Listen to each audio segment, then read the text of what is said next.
नमस्कार दोस्तों, घरेलू नुस्खे YouTube चैनल में दोस्तों आपका स्वागत है।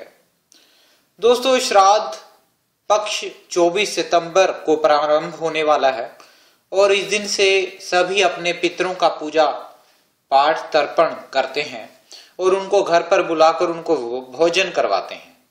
और पितृ विभिन्न रूपों में आते हैं मोक्ष की कामना को लेकर और परिजनों से संतुष्ट होकर पूर्वज आशीर्वाद देकर उनको अनिष्टों से बचाते हैं।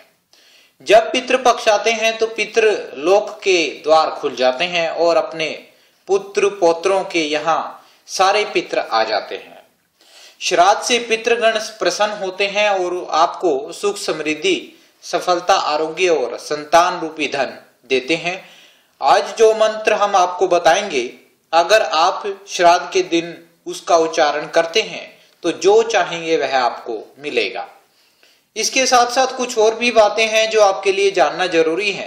चलिए आपको बताते हैं। लेकिन दोस्तों, इससे पहले अगर आपने मेरे चैनल को अभी तक सब्सक्राइब नहीं किया है तो जरूर करें और अगर आप नए व्यूअर हैं तो बेल आइकन पर जरूर क्लिक करें ताकि नई नोटिफिकेशन के साथ आपको नई वीडियो का पता चल सके। दोस्तों, सबसे पहली बात जो आपको ध्यान में रखनी है, इसके लिए आपने श्राद्ध के दिनों में यह समय शोक व्यक्त करने का समय होता है और कभी भी इस दिनों में नए कपड़े ना खरीदें, ना ही आपको नए कपड़े पहनने चाहिए, क्योंकि नए वस्त्र पहनने का मतलब है किसी खुशी का समय आपके लिए होना। लेकिन उस समय आप अपने पितरों के लिए शोक व्यक्त करते हैं। इसके साथ साथ कोई शुभ कार्य या किसी चीज की खरीदारी जैसे घर, सोना, गाड़ी आदि खरीदना गलत होता है। श्राद्ध के दिनों में अगर घर पर कोई अतिथि आता है तो आपको बिना भोजन पानी दिए उसको नहीं जाने देना चाहिए। माना जाता है कि पितृ किसी भी रूप में श्राद्ध मांगने आ सकते हैं, इसलिए किसी को भी अपने घर से नाराज होकर ना विदा करें। पितरों का श्राद्ध करने से पितृ आपसे प्रसन्न होकर पितृ शुभ फल आपको देते हैं और अपनी कृपा आप पर बरसाते हैं। यही नहीं, आपके परिवार में सुख शांति भी बनी रहती है। श्राद्ध में आपको भोजन में क्या बनाना है और आपको ध्यान रखना है कि भोजन में विशेष तौर पर लहसुन, प्याज और आलू का प्रयोग नहीं करना है।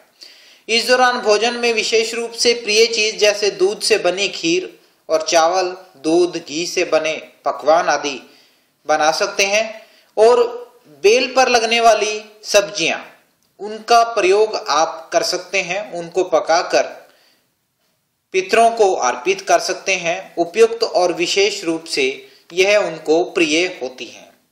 इनका प्रयोग करके आप अपने पितृपक्ष को खुश कर सकते हैं और मनवांछित फल आप पा सकते हैं। लेकिन ध्यान देने योग्य बात यह है कि पितरों को भोजन करवाने से पहले आप भोजन न करें। कुत्ते, गाय, बिल्ली, कौवा आदि को सबसे पहले भोजन करवाएं, उसके बाद आप भोजन को ग्रहण करें। ऐसा करने से पितर आप पर पूर्ण रूप से प्रसन्न होंगे और आप पर कृपा बरसाएंगे और जो आपकी मनोकामना होगी वह पूर्ण होगी। भोजन में आप खीर पूड़ी बना सकते हैं, लेकिन प्रमुख ध्यान देने योग्य बात यह है कि जो सब्जी जमीन के अंदर पैदा होती है उसको भोजन में ना बनाएं। इनको पितृपक्ष में भोजन में यूज नहीं करना है और भोजन का निर्माण पवित्र अवस्था में भोजन को बनाया जाए और पवित्रता का खास ख्याल रखा जाना चाहिए। श्राद्ध में पिंडदान अगर विशेष स्थान पर किया जाता है तो उसका फल आपको और भी अधिक मिलता है। जैसे गया, प्रयाग, काशी, बद्रीनाथ में पिंडदान करने से पितरों को मुक्ति मिलती है और ऐसा करने से उनको पितरों का आशीर्वाद प्राप्त होता है और उनकी सभी मनोकामनाएं पूर्ण होती हैं और इसके साथ साथ उनकी सभी इच्छाओं की पूर्ति भी होती है। अगर आप श्राद्ध में काले तिल का इस्तेमाल करते हैं तो इसका बहुत महत्व है और यह आपके भाग्य को बदलने के लिए कारगर सिद्ध होगा और जीवन की समस्याओं का अंत होगा। श्राद्ध के दिनों में अगर आप दोनों हाथ जोड़कर इस मंत्र का जाप करते हैं तो पितृपक्ष से आप जो कामना करेंगे वह पूर्ण होगी। लेकिन यह मंत्र है क्या और इसका जाप कैसे करना है और इससे आपको क्या लाभ मिलेगा, इसके बारे में बात करते हैं। मंत्र है ओम आगच्छन्तु मे पितरः एवं गृह्णन्तु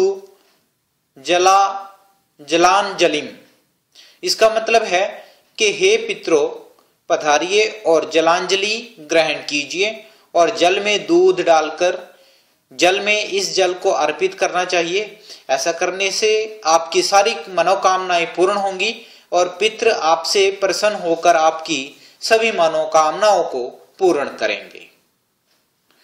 तो दोस्तों, ये था आज के अंक में कि कैसे आप पितृपक्ष को उनकी पूजा कर सकते हैं, उनको खुश कर सकते हैं और उनकी कामनाओं को पूर्ण कर सकते हैं। तो दोस्तों, आज के लिए इतना ही। कल फिर मैं एक नया नुस्खा, नया उपाय लेकर आऊंगा। तब तक के लिए मेरे चैनल को लाइक, शेयर और सब्सक्राइब करना ना भूलें। Thank you.